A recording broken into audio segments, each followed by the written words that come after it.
ദൈവതിരുനാമത്തിന് മഹത്വം ഉണ്ടാകട്ടെ. കർത്താവിൽ അനുഗ്രഹീതരെ, ഞായറാഴ്ച സന്ധ്യാനമസ്കാരത്തിലെ വിശുദ്ധ കുർബാനക്രമത്തിലെ ഒരു എഡിഷനിലെ 15ാമത്തെ പേജിലാണ്. അതിൽ ക്രൂശിന്മേൽ തലയായിച്ചോൻ എന്ന ഖണ്ഡികയിലെ 3ാമത്തെ വരിയായി നാനാവിധയാതനേയും.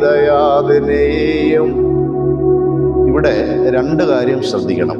ഒന്ന്, നാന എന്ന് പല സ്ഥലങ്ങളിലും ശക്തമായി ഉച്ചരിച്ചു കേൾക്കുന്നുണ്ട്. അത് തിരുത്തി നാനാവിധ, ബഹുവിധമായ, പലതരത്തിലുള്ള പീഡനങ്ങൾ എന്ന അർത്ഥത്തിൽ നാനാവിധ എന്ന് തന്നെ ഉച്ചരിക്കണം. അവിടെ സംഭവിക്കുന്നത്, എഴുതുമ്പോൾ നാന എന്നും നാന എന്നും ഉച്ചരിച്ചു പോകാമെന്ന തരത്തിലാണ് അക്ഷരം. വേദപുസ്തക ഭാഷയിൽ പറഞ്ഞാൽ, പൗലോസ്ലീഹായുടെ ചിന്തയിൽ പറഞ്ഞാൽ, അക്ഷരം കൊല്ലുന്നു, ആത്മാവ് ജീവിപ്പിക്കുന്നു.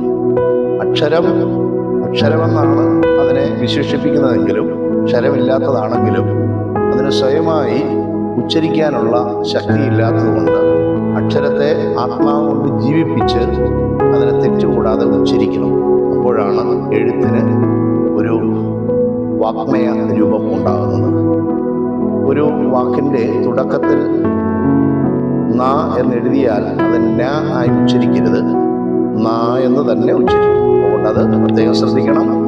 നാനാവിധ, നാന അല്ല.